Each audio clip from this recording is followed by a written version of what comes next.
Hola a todos y todas. En esta ocasión abordaremos el tema de los signos de puntuación. ¿Pero qué son los signos de puntuación? Según la Real Academia Española, son todas aquellas marcas gráficas que aparecen en los textos. Cada uno de ellos tiene una función propia y usos establecidos por convención. ¿Cuál es su utilidad? Pues los signos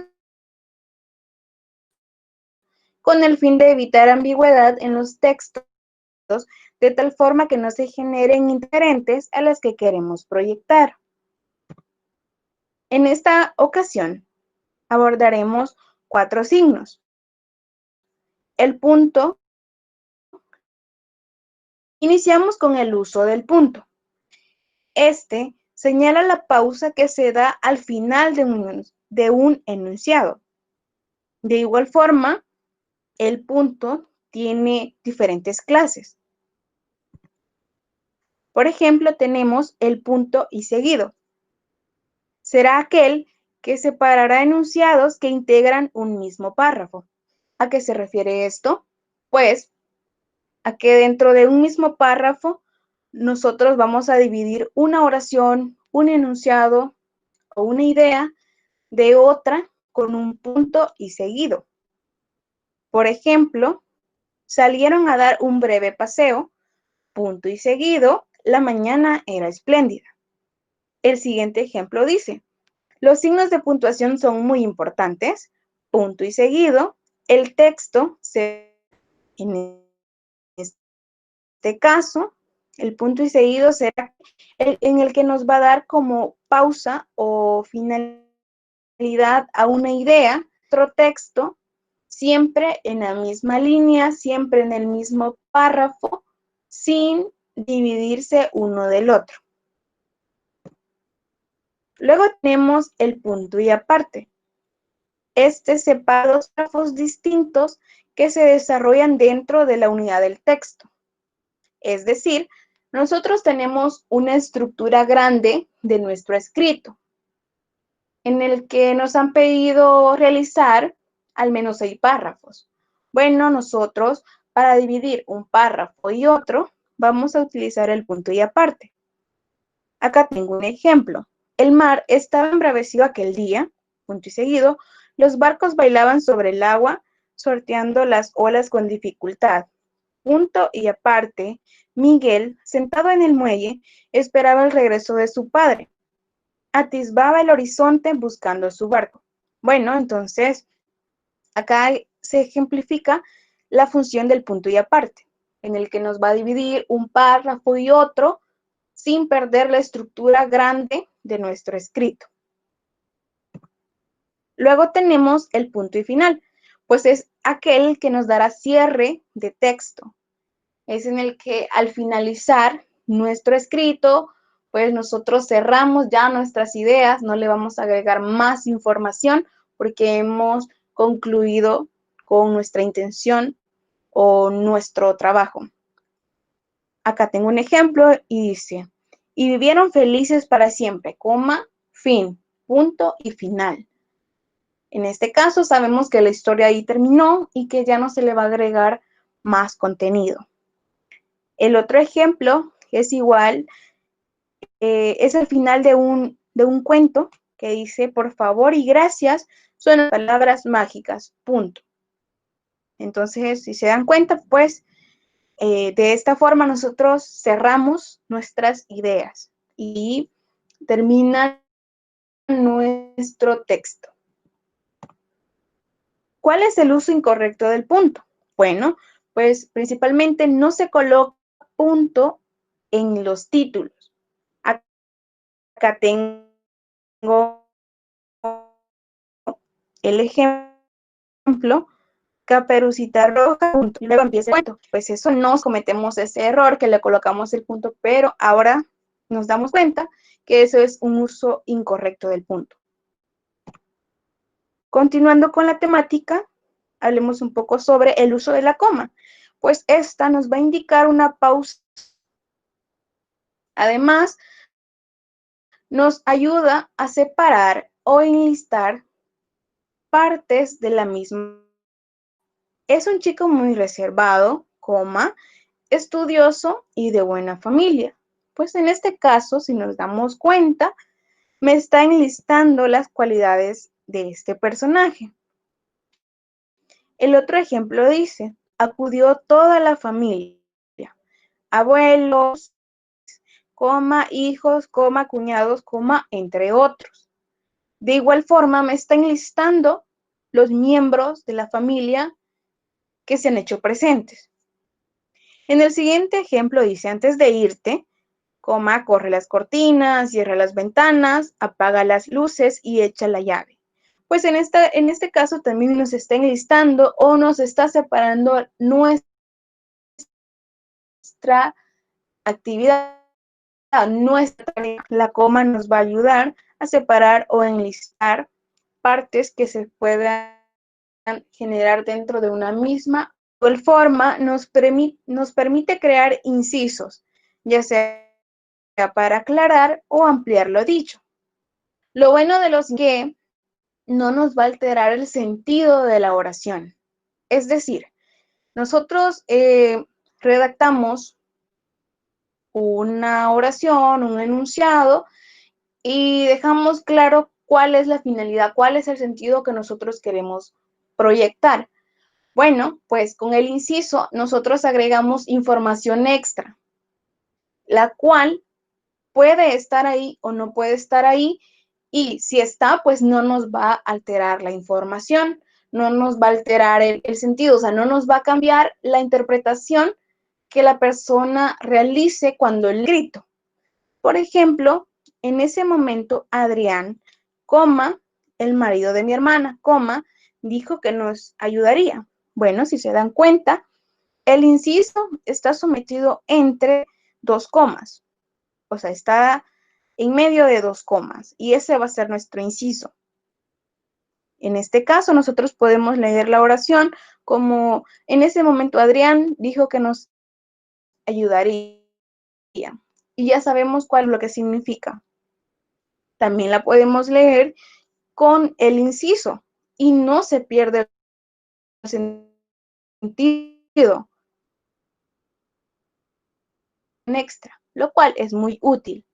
El otro ejemplo dice, los vientos del sur, que en aquellas abrasadas regiones incomodan a los viajeros. Funciona de la misma forma.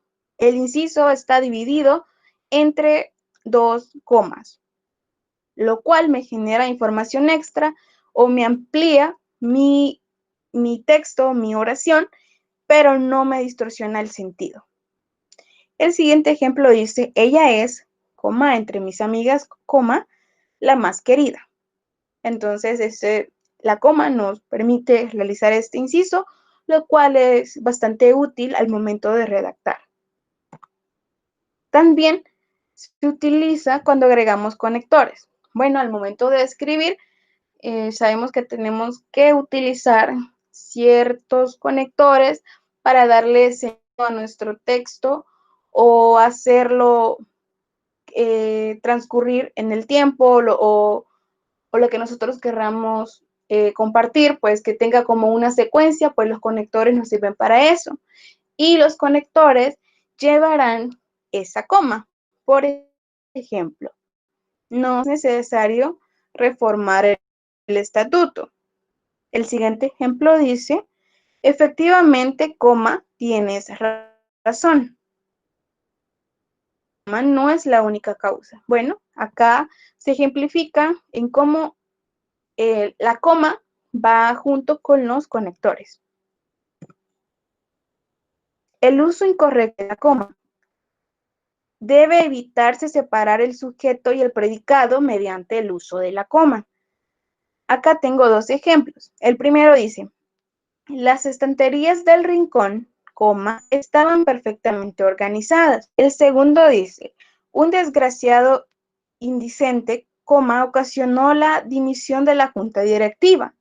Bueno, pues esto es lo que no tenemos que hacer. No tenemos que separar nuestro sujeto con nuestro predicado.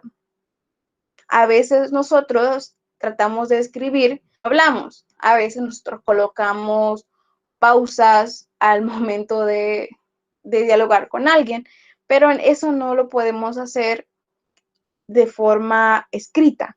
No podemos dividir nuestro sujeto de nuestro predicado. Continuando, ahora hablaremos un poco sobre el uso de los dos puntos. Estos detienen el discurso para llamar la atención o resaltar lo que sigue. También nos ayuda a anunciar o cerrar una enumeración. Acá tengo un par de ejemplos. Van a subastar 3 manuscritos. 2 puntos, uno de Borges, otro de Alfonso, tercero de Antonio Machado. En este caso vemos que nos está anunciando una enumeración. Y el ejemplo se visualiza en cómo se cierra una enumeración. Dice así: natural, sana y equilibrada, así debe ser una buena alimentación. De igual forma, los dos puntos nos sirven para las citas textuales. Por ejemplo, las palabras del médico fueron: dos puntos, reposo y una buena alimentación equilibrada. El siguiente dice: Jane Austen dijo: dos puntos, si un libro está bien escrito, siempre se me hace demasiado corto. Bueno, en este caso, los dos puntos me están transmitiendo la idea que son las palabras que dijeron esas personas, que es justo lo que dijo. A eso se refiere con citas textuales, que yo escribo lo que la persona dice, lo dice tal cual. Continuando con la temática, pasamos al uso del punto y coma. Este nos indica una pausa superior a la de una coma, pero inferior a la de un punto. Yo he estado desapareciendo, por así decirlo, un poquito, ya que se suele sustituir por la coma, porque casi que se parecen las mismas funciones, se puede utilizar ya sea la coma o el punto y coma por la coma, pero eso no implica que no vamos a conocer en qué nos ayuda el punto y coma. Y bueno, pues nos ayuda a separar enumeraciones complejas.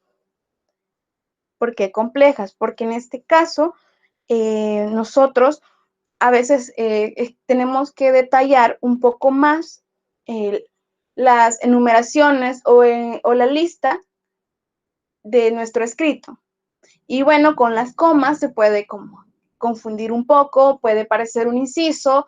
Entonces, el punto y coma nos va a ayudar a distinguir eso, en que no es un inciso, sino que es una enumeración. Por ejemplo, la chaqueta es azul, punto y coma, los pantalones grises, punto y coma, la camisa blanca, punto y coma, y el abrigo negro. El siguiente ejemplo dice: el primer grupo, coma, el taller de cerámica, punto y coma, el segundo, el taller de telares, punto y coma, el tercero, el taller de cestería. Bueno, pues estos dos ejemplos ejemplifican o ilustran lo que les decía, en el que no se pierde el sentido, que es una enumeración, es un listado de ideas y no son incisos. También nos sirve para separar proposiciones. Era necesario que el hospital permaneciese abierto toda la noche, punto y coma, hubo que establecer turnos. El siguiente ejemplo dice: la muchacha corría hacia su casa, punto y coma, sus padres acá. Como les mencionaba anteriormente, en este caso, pues también se suele utilizar la coma, pero como estamos hablando de proposiciones yuxtapuestas, el uso correcto funciona más con también se coloca delante de conjunciones cuando la locución es más extensa. Es necesario utilizar punto y coma, pues porque en el corto, pues basta con la coma, pero en este caso, cuando la conjunción, pues el punto y coma nos va a ayudar a distinguir. Por ejemplo, los jugadores, sin embargo, los resultados no fueron los que el entrenador esperaba. El siguiente ejemplo, las últimas pruebas que han llegado de la imprenta parecen muy limpias. Punto y coma, por tanto, creo que no tardaré mucho. Es todo con respecto. Claro que hay más y luego lo seguiremos abordando. Recuerden que ponerlos en práctica y básicamente para qué sirven nos va a ayudar mucho para realizar nuestros textos de tal forma que no se pierda y tenga un redactado, pues lo lea, no se confunda